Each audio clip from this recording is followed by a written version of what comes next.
Dünyada kurayla asker alan, uçak gemisi olup uçağı olmayan, Amerikan ve Çin silahlarıyla birlikte tatbikat yaptıran tek orduyu tanımaya hazır mısınız? Tayland ordusu 1932'den bu yana 13 başarılı darbe ve sayısız darbe girişimi yaptı.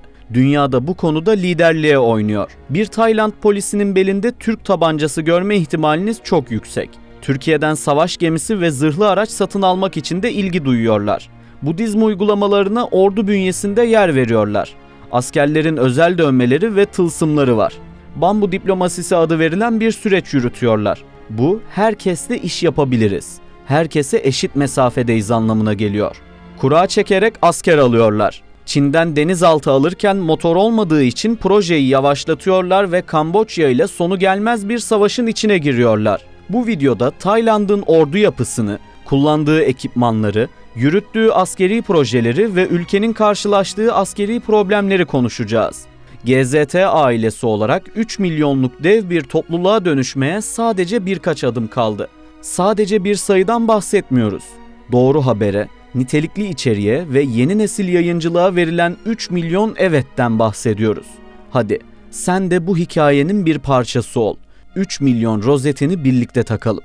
Keyifli seyirler.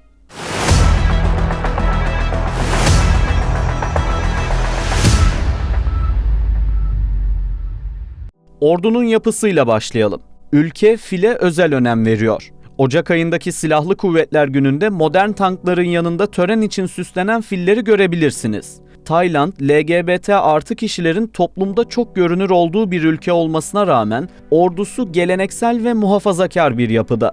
Tercihini belirtenler askerlikten muaf tutuluyor.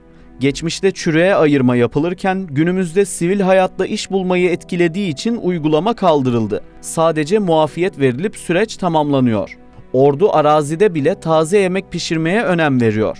Pirinç ordunun temel yiyeceği. Mobil mutfaklar arazide anında köri soslu tavuk çıkarabilecek kapasitede. Taylandlı askerler üniformalarının altına veya boyunlarına amulet denilen bir tılsım takar. Bu Budizmin getirdiği bir yaklaşım. Kendilerini kurşunlardan koruduğuna inanıyorlar. Çatışma anında veya tehlikeli bir operasyona girmeden hemen önce Taylandlı askerler boyunlarındaki tılsımı ağızlarına alırlar ve dişlerinin arasında sıkarlar. İnanışa göre bu hareket tılsımın içindeki kutsal gücü uyandırır. Tılsım sadece boyna takılmaz. Tayland ordusu yeni bir askeri aracı envanterine aldığında teslim töreni için baş rahipler çağrılır. Rahip tankın namlusuna veya uçağın kokpit camına altın varak yapıştırır ve beyaz bir macunla geometrik desenler çizer. Bir Amerikan askeri çatışmaya girerken çelik yeleğinin plakalarını kontrol eder. Bir Tayland askeri ise boynundaki tılsımı ısırır ve sırtındaki dövmeyi kontrol eder. Biri balistiğe güvenir, diğeri büyüye. Askerlerin vücudunda karmaşık geometrik dövmeler de görülüyor. Bunlar bambu çubuklarıyla ve özel dualar okunarak deriye işleniyor. Özellikle inanışlarında yer alan Ramayana destanındaki maymun Hanuman'ı dövmelerde kullanıyorlar. Çünkü destana göre Hanuman havada uçabilir, şekil değiştirebilir, çevik ve ölümsüzdür. Bir asker sırtına Hanuman dövmesi yaptırdığında onun çevikliğine ve ölümsüzlüğüne sahip olduğuna inanır. Ülkede zorunlu askerlik uygulanıyor. Her yıl Nisan ayında askerlik çağına gelen erkekler toplanır. 21 yaşını dolduran her Taylandlı erkek aday listesinde olur. Büyük bir kavanozda kartlar bulunuyor. Siyah ve kırmızı kartlar içinde muhafaza edilir. Kuradan siyah kart çıkarsa askerlik yapmazsınız. Ancak kırmızı karta denk gelirseniz 2 yıl askerlik yapmanız gerekiyor. Ordu o yıl kaç askere ihtiyaç duyuyorsa kavanozdaki kırmızı kart sayısı ona göre ayarlanır. Kadınlar içinse zorunluluk yok. Sadece gönüllülük esasına göre orduya alım yapılıyor. Tayland ordusu 3 kuvvetten oluşuyor. Bunlar kara, deniz ve hava kuvvetleri olarak yapılandırıldı. Personel sayısından bahsedelim. Verileri Savunma Bakanlığı'nın resmi web sitesinden aldık. Yaklaşık olarak 350 bin asker bulunuyor. Kara kuvvetlerinde 250 bin, deniz kuvvetlerinde 70 bin, hava kuvvetlerinde ise 30 bin asker bulunduğu tahmin ediliyor. Ordunun bütçe durumundan bahsedelim. 2020 ve 2024 arasındaki verilere ulaştık. Buna göre 2020'de %1.4, 2021, 2022 ve 2023'te %1.3, 2024'te ise %1.1'lik pay ayrılmış. Global Firepower Index araştırmasına göre Tayland ordusu 145 ülke içinde 25. sırada bulunuyor. Ordunun başkomutanlık makamında ülkenin kralı 10. Rama bulunuyor. O, aynı zamanda helikopter ve savaş uçağı kullanabilen askeri bir pilot. Kral askeri atamalarda son sözü söyler ve özellikle kraliyet muhafızları üzerindeki kontrolü mutlaktır. Darbeler bile kralın onayı olmadan resmileşemez. Genelkurmay Başkanlığı pozisyonunda ise General Ukris Bontanondha bulunuyor. Genellikle emekliliğine az kalmış ancak kıdemli personelden seçilir. Tayland'da bu makam genellikle koordinatör gibidir. Asıl güç Kara Kuvvetleri Komutanı'nda bulunur. O görevde ise General Phana Klea Plottuk bulunuyor. Ordunun kullandığı ekipmanlara geçiyoruz. Kara Kuvvetleri ile başlayacağız. Tayland ordusunu meyve sepetine benzetebiliriz. Hem Batı standardında hem Doğu standardındaki ekipmanları bir arada kullanan hibrit bir yapıdadır. 5 farklı tabanca tercih ettiler. M1911, Sig Sauer P320, Beretta 92 FS ve Glock 17 ve Daewoo K5. Piyade tüfeklerinde de geniş bir yelpaze sunuluyor. Amerika ile ortaklık kurularak M16 tipi tüfekler üretiliyor. Bunlar birincil olarak tercih edildi. Ayrıca Güney Kore'den Daewoo K2 tüfekleri de satın aldılar. Alman şirket Heckler & Koch'tan lisans alımı yapıldı. Böylece Type 11 adı verilen Tayland'a özgü tüfekler de üretildi. İsrail'den IWI Tavor Tar-21 ve Galil Ace N-23 tüfeklerini de satın aldılar. 3 farklı anti-tank füzesi kullanılıyor. İlk olarak İsrail'den Spike MR'lar temin edildi. Ayrıca Amerikan üretimi FGM-148 Javelin ve BGM-71 TOW sistemleri de bulunuyor. Ana muharebe tanklarında da çeşidi bol bir durum söz konusu. Çin'den VT-4 ve Ukrayna'dan Oplot T tankları satın aldılar. Ayrıca Amerika'dan M-60 ve M-48 Patton tankları da kullanılıyor. Amerikan üretimi Commando Stingray ve Birleşik Krallık'tan satın alınan FV-101 Scorpion hafif tanklarını da tercih ettiler. Zırhlı personel taşıyıcı ve piyade muharebe araçlarını aktaracağım. İlk olarak Çin'den VN-1 aracı satın aldılar. Amerikan üretimi Striker araçlarını da bulunduruyorlar. Ek olarak M113 araçlarını da envantere dahil ettiler. BTR-3E1 zırhlı personel taşıyıcıları ise Ukrayna'dan tedarik edildi. M998 model hafif zırhlı aracı da bulunduruyorlar. Humvee olarak da isimlendiriliyor. Birleşik Krallık'tan da askeri versiyon olan Land Rover Defender model araçlar ithal edildi. Estonya tarafından üretilip geliştirilen D-Iron isimli insansız kara aracı da satın alındı. Özellikle orman bölgelerindeki kaçakçılık ve terörle mücadelede kullanıyorlar. Bu araç Estonya, Hindistan, Hollanda, İspanya, İsveç ve Ukrayna tarafından da envanterlerine eklendi. Tayland kendi kapasitesiyle First Win model mayına dayanıklı zırhlı araç üretti. Piyadeleri harp sahasında taşımak için kullanılıyor. Aynı görev için Güney Afrika'dan Reva 3 model araç da satın alındı. Ordudaki topçu envanteri çeşitli arazilerde operasyonel esneklik sağlamak amacıyla hareketlilik, menzil ve modern ateş kontrol teknolojileriyle entegrasyona önem veriyor. Amerika'dan M109A5 kundağı motorlu topçu sistemleri satın alındı. İsrailli Soltam şirketi tarafından üretilen Atmos 2000 kundağı motorlu top sistemi de temin edildi. Fransa'nın ürettiği Sezar kundağı motorlu topçular da kullanılıyor. Ayrıca Amerika'dan M198 ve M114 topları da satın aldılar. Fransa'dan LG Mk3 obüsleri de bulunuyor. Son olarak Çin'den Type 59 model obüs de tercih ettiler. Modernizasyon çalışmaları sürüyor. Bu yüzden az sayıdaki obüs kullanımda. İsrail'in Elbit şirketi tarafından üretilen D-11A çok namlulu roket atar bataryasından da satın aldılar. Adet sayısı gizli tutuluyor. Çin'den de SR-4 model roket atar sistemleri tedarik ettiler. Bu ekipmanın adet sayısını da paylaşmamayı tercih ettiler. Type 81 model çok namlulu roket atarlar da Çin'den alındı. WS-1B sistemi de Çin'le ortaklaşa üretilerek envantere alındı. Birleşik Krallık'tan Starstreak taşınabilir hava savunma sistemi de tedarik edildi. Fransa'dan araçlara monte edilebilen VLMICA sistemine ait bir adet batarya satın alındı. Çin'den orta menzilli KS-1C hava savunma sistemini de kullanacaklar. Bir adet batarya bulunuyor. Ayrıca Çin'den FN-6 model taşınabilir hava savunma sistemini de envantere eklediler. Amerikan üretimi M163 Watts, İsveç'ten Bofors L-70 ve İsviçre'den Oerlikon GDF-007 sistemleri de hava savunmasına destek veriyor. Rusya'dan 9K-38 Igla-S taşınabilir hava savunma sistemi de bulunuyor. Kara havacılık unsurlarını aktararak bu kuvveti tamamlayacağız. Tüm araçlar Amerika'dan ithal edildi. İlk olarak AH-1F Cobra helikopterleri satın alındı. Yakın hava desteği için bulunuyor. 7 adet kullanılıyor. Hafif taarruz ve gözlem için AH-6 Little Bird helikopterleri de kullanımda. 8 adet bulunuyor. Genel maksat ve nakliye vazifeleri için de UH-60A Black Hawk helikopterleri temin edildi. 3 adet bulunuyor. Ayrıca UH-60L helikopteri de hem aynı görevler için hem de sıhhi tahliye için görevlendiriliyor. 8 adet satın alındı. Ağır nakliye vazifeleri içinse UH-60M helikopteri tercih edildi. 7 adet bulunuyor. Sıhhi tahliye ve nakliye için kullanılan Bell 212 helikopterleri ise orta seviyeli vazifeler için muhafaza ediliyor. UH-1N Twin Huey, Augusta Westland AW-149, Bell 206 ve UH-72A Lakota helikopterleri de genel maksat için bulunuyor. Rusya'dan Mi-17 V5 helikopteri de satın alındı. Taylandlı aday askeri pilotların eğitimi için 3 farklı model tercih edildi. Bunlar Schweizer 300C, Enstrom 480B ve Robinson R44. İspanya'dan CN-235 ve Casa C-212 Aviokar nakliye uçakları da kullanılıyor. Genel maksatlı görevler için Amerika'dan C-208 Grand Caravan X ve Kodiak 100 uçakları satın alındı. İnsansız hava araçları konusunda İsrail ile yakın temas var. EAE Searcher Mk2 ve Elbit Hermes 450 model İHA'lar satın aldılar. 2 modelden de 4'er adet bulunuyor. Ayrıca Çin'den Wing Long 2 SİHA'ları için sipariş verildi. Adet sayısı gizli tutuluyor. Amerika'dan RQ-11 Raven model İHA'lar da satın alındı. 2010'da envantere katıldı. 2019 yılında İspanya'dan MOAI model tek kullanımlık İHA'lar da satın aldılar. Tayland 3 farklı İHA modelini ise kendisi geliştiriyor.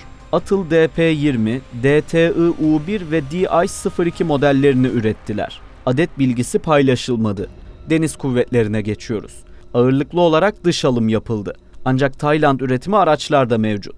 2024 yılında Çin'den S-26T denizaltı siparişi verildi. 2027'de teslim edilmesi planlanıyor.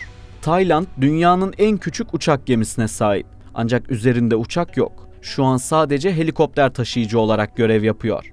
1997 yılında Shakri Narubet model gemi İspanya'dan satın alındı. Çin'den Type 071E amfibi savaş gemisi aldılar. Singapur üretimi Endurance sınıfı gemide kullanılıyor. Bu gemiye tanklar konuşlandırıldı. Ayrıca Tayland'ın ürettiği Seachang sınıfı 2 adet gemide envantere alındı. Aynı görevlerde kullanılıyor. 3 farklı tip fırkateyn bulunuyor. Bunlar Buhimibol Adulyade, Naresuan, Chao Phraya modellerine ait. İlk model Güney Kore'den, diğerleri ise Çin'den alındı. 3 farklı korvet bulunuyor. Amerika'dan Ratanakosin ve Tapiler alındı. Tayland üretimi olan Kamrosinler de bulunuyor. Çin'den 2 adet Pattani sınıfı açık deniz devriye gemisi satın alındı. Birleşik Krallık'tan lisans alınarak Krabi sınıfı 2 adet açık deniz devriye gemisi de Tayland tersanelerinde üretildi. Devriye botları konusunda geniş bir envanter havuzu var. Tayland'ın kendi imkanlarıyla ürettiği M58 sınıfı ve Hua Hin sınıfı botlar birinci araç olarak tercih edildi.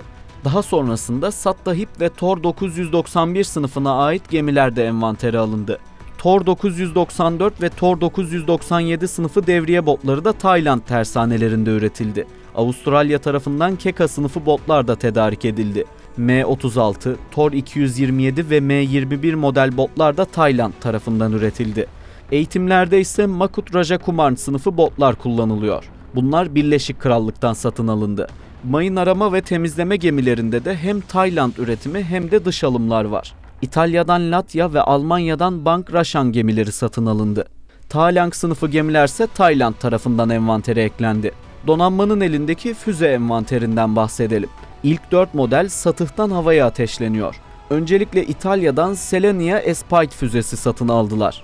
Daha sonra RIM-162, ESSM ve RIM-66SM2 füzelerini Amerika'dan tedarik ettiler. Son olarak Fransa'dan Mistral füzelerini de kullanıyorlar. Uçak gemisi üzerine konuşlandırılıyor. Gemi savar füzelerinde 3 ayrı model kullanılıyor. İlk olarak Harpoon füzeleri alındı. Amerika'dan ithal edildi. Daha sonra ise Çin'den C-708UNA ve C-802A füzeleri bulunuyor. Deniz havacılık unsurlarıyla bu kuvveti tamamlayacağız. 7 adet Alman üretimi Dornier 228 deniz devriye uçağı satın alındı. Brezilya'dan ERJ-135 ve Hollanda'dan F-27 nakliye uçakları da bulunuyor. Fransa'dan H-145 genel maksat helikopteri satın aldılar. Amerika'dan UH-1N Twin Huey ve S-76 helikopterleri de aynı görev için kullanılıyor. Denizaltı ve denizüstü harple düşmana karşı koymak içinse S-70B ve Super Lynx helikopterleri bulunuyor. Gözlem için 4 farklı İHA modeline sahipler. İlk olarak İsrail üretimi ürünler kullanılıyor. Orbiter 3B ve Hermes 900 İHA'larını satın aldılar. Ayrıca Amerika'dan RQ-21 Blackjack model İHA'yı da envantere kattılar. Kara kuvvetlerinde de gördüğümüz D-ICE İHA'sı da deniz kuvvetlerinin kullandıkları arasında. Sırada piste ihtiyaç duymadan iniş kalkış yapabilen modeller var.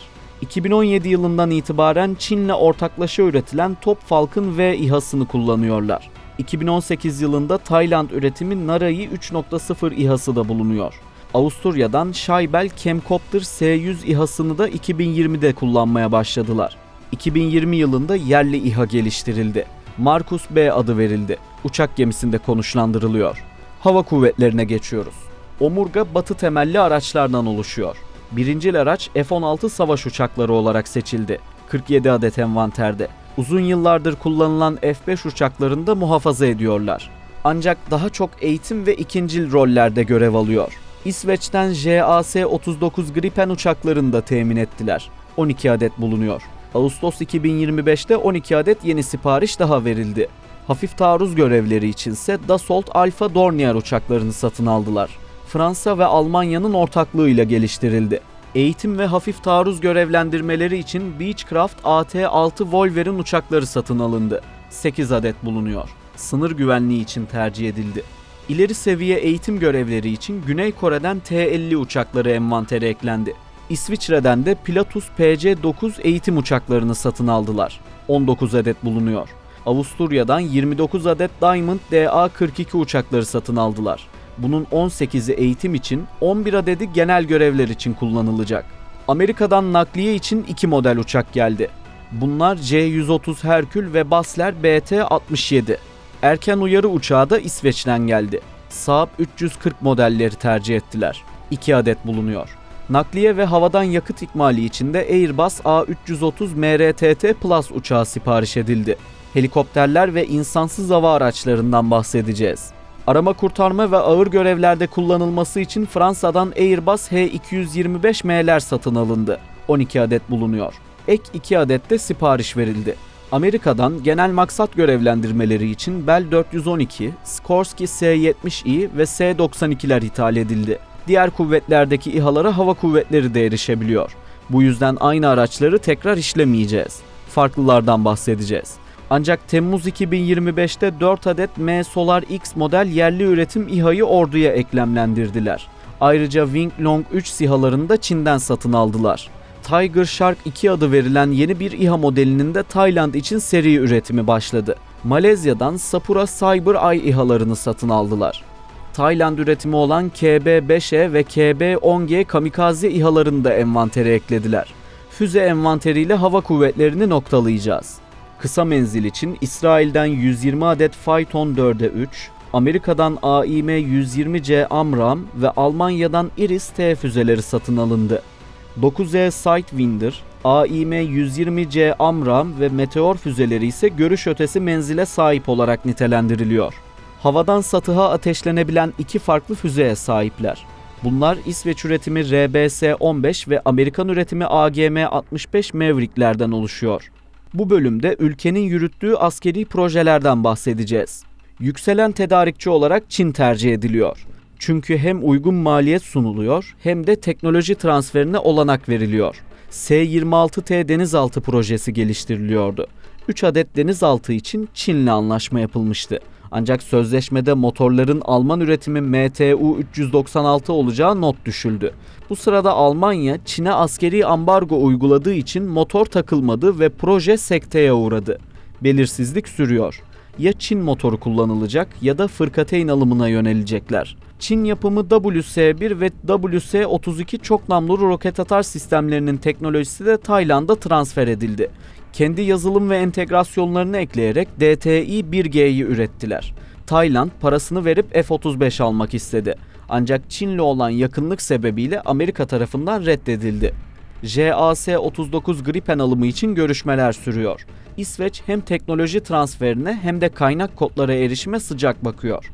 Hava kuvvetleri elindeki Gripenleri ve Çinli J-10 ile J-11 uçaklarını aynı tatbikatta kullanabilen nadir ülkelerden. Türkiye'den Canik marka tabancalar Tayland polisinin kullanımı için satın alındı. Ayrıca Milgem, FNSS Pars ve Ejder Yalçın araçlarına da ilgi duyuluyor. Ancak henüz resmi bir sözleşme yapılmadı. Milli Savunma Bakanlığı'na bağlı ASFAD, Tayland donanmasına bu gemileri satmak ve Tayland'da üretim yapmak için teklif verdi. Mart 2025'te ortak şirket dahi kuruldu. Tayland'ın en başarılı olduğu alan zırhlı araç üretimidir. Bu alanda ihracatı da sürdürüyorlar. First Win adı verilen mayına dayanıklı zırhlı aracı Malezya, Filipinler ve Brunei Sultanlığı'na satmayı başardılar. Ayrıca Karadul Örümceği adını verdikleri zırhlı personel taşıyıcı da geliştirdiler. İngiliz Ricardo firmasıyla ortaklık kuruldu. İsrail'in Elbit Systems'la eski tankların gövdelerini iyileştirmek ve yeni şasilere kule ve top eklemesi yapmak için proje geliştirildi. İsrail'deki PULS roket atar sisteminin Tayland için yeni versiyonu üretildi. 2024 itibariyle envantere alındı. D-11A çok namlulu roket atar sistemi de Elbit şirketiyle ortaklaşa geliştirildi. Tayland SİHA aşamasına tam geçemese de gözetleme dronlarında aktif bir ülke. DTI tarafından geliştirilen taktiksel mini İHA'lar topçu birliklerinin ateş tanzimi ve sınır gözetlemesi için kullanılıyor. Dikey kalkış yapabilen Markus B model İHA'ları da geliştiriyorlar. Tayland, Çin denizaltısı krizinden ders çıkartarak sığ sularda ve özel kuvvetlerde kullanılması için mini denizaltı geliştirmeye başladı. İngiliz BAE Systems lisansıyla Tayland tersanelerinde büyük karakol gemileri de inşa etti. F-5 uçaklarını da modernize ettiler. İsrail'le ortaklaşa uçakları söktüler, içine Data Link veri sistemi ve Phaeton 5 füzelerini taktılar. Tayland'ın yürüttüğü bu projeler ülkenin herkesle iş yapma politikasının bir yansıması. Tayland'ın askeri sorunlarını ele alacağız. Myanmar ve Kamboçya ile kriz yaşanıyor. İlk olarak Myanmar sınırından bahsedelim. Ülkedeki iç savaş ve darbe yönetimi sebebiyle sınıra Myanmarlı mülteciler akın ediyor. Savaş uçakları sınır ihlali yapabiliyor. Bu yüzden Tayland ordusu sürekli teyakkuz halinde. Myanmar'daki kaos, Tayland'a akan yaba haplarının üretimini arttırdı. Yaba bir çeşit metamfetamin olarak biliniyor. Geçtiğimiz aylarda bir Myanmar uçağının Tayland hava sahasına girmesi üzerine Tayland F-16'ları acil kalkış yaparak önleme yaptı. Tayland ordusu Tak eyaleti başta olmak üzere sınır hattına zırhlı birlikler kaydırdı. Tayland'ın Tak kentindeki Maela kampı Tayland'daki 9 Birleşmiş Milletler kampından biridir. Burada 700 binden fazla sığınmacı bulunuyor. İkinci problemse Kamboçya ile yaşanıyor. İki ülke arasında yüzyıllara dayanan bir gerginliğe sahne oluyor. Preah Vihear Tapınağı sorunun temel sebeplerinden biri. 900 yıllık bu Hindu tapınağının ana kapısı Tayland'a bakıyor. Ancak Uluslararası Adalet Divanı tarafından tapınak toprakları Kamboçya'ya verildi. 2008-2011 yılları arasında iki ordu bu tapınak için birbirine topçu atışı yaptı. İki ülkenin deniz sınırının kesiştiği yerde yaklaşık 26 bin kilometrekarelik bir alan bulunuyor. Bu alanın altında trilyonlarca dolarlık petrol ve doğal gaz rezervi olduğu iddia ediliyor. Kokut sorununun kökü 1972 yılına gidiyor. Kamboçya o dönemde deniz sınırlarını belirleyen bir harita yayınladı. Ada Tayland'ın olabilir ama etrafındaki denizler bizimdir anlamına geliyordu. Bu Tayland tarafından kabul edilmiyor. Yarı yarıya paylaşımda tercih edilmedi. Çünkü bu dolaylı olarak Kamboçya'nın çizdiği sınırların onayı anlamına gelir. Aralık 2025 itibariyle iki ülke ordusu hava saldırıları ve kara harekatına başladı. Phuket eyaleti sınırında devriye gezen Tayland askerleri bir mayına bastı ve ağır yaralandı. Bunun üstüne savaş çıktı. Sınırdaki Kamboçya topçu bataryalarına ve askeri üslerine nokta atışı hava saldırıları düzenlendi. F-16'lar bombalama yaptı. Tayland Kara Kuvvetleri Sattavat operasyonunu başlattı. Zırhlı birlikler sınırın belirli noktalarında Kamboçya topraklarındaki stratejik tepeleri ele geçirmek için ilerledi. Çin'den yeni tedarik ettikleri KS-1C hava savunma sistemlerini Tayland jetlerine kilitlediler ve GAM-102LR tipi tank savar füzeleriyle Tayland zırhlılarına pusu attılar. İki ülke arasındaki kriz devam ediyor. Sonuç olarak Tayland ordusu çok sayıda ülkeden alınan ekipmanlarla geniş bir envanter havuzuna sahip.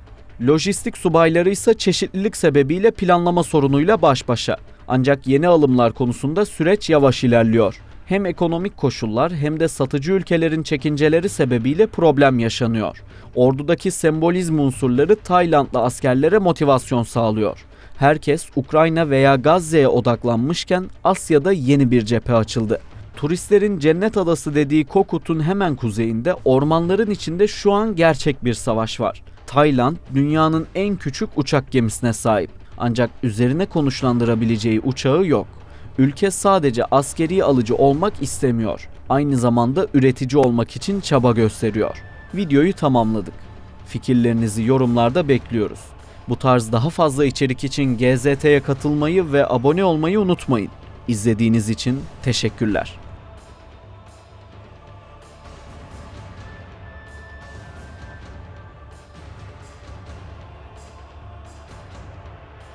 Dünyada kurayla asker alan, uçak gemisi olup uçağı olmayan, Amerikan ve Çin silahlarıyla birlikte tatbikat yaptıran tek orduyu tanımaya hazır mısınız? Tayland ordusu 1932'den bu yana 13 başarılı darbe ve sayısız darbe girişimi yaptı. Dünyada bu konuda liderliğe oynuyor.